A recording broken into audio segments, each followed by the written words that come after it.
all sorts of things to explore in this, and I've only touched the surface. For example, one interesting one, if I click on the bio here, I can look at BAA, which stands for Coral Bleaching Alert Area. So these are areas where the conditions in the ocean, whether it's temperature or pH levels, are such that coral reefs are under threat. So that's an interesting thing to overlay there.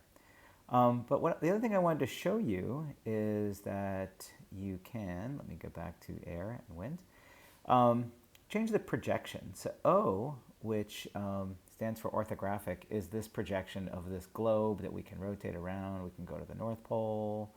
We can go all the way down to Antarctica, which is exciting, right? But we can also look at a two-dimensional view, right? So for example, let's go to the equirectangular. This is sort of a common view that we might be used to seeing. And I'll just hide the menu so we can see this. So now what we've done is we've taken that globe and we've stretched it out into two dimensions. And you can see all the distortions that occur, right? Antarctica looks very distorted. Greenland gets distorted over here. So this is quite a distorted perspective, but it at least allows you to see what's going on, again, in real time on a two-dimensional perspective. There are lots of other perspectives, too, which are quite interesting. This one, which is called the Atlantis perspective, right? It sort of does this really strange thing where it puts both poles in the middle of the map, so that's interesting.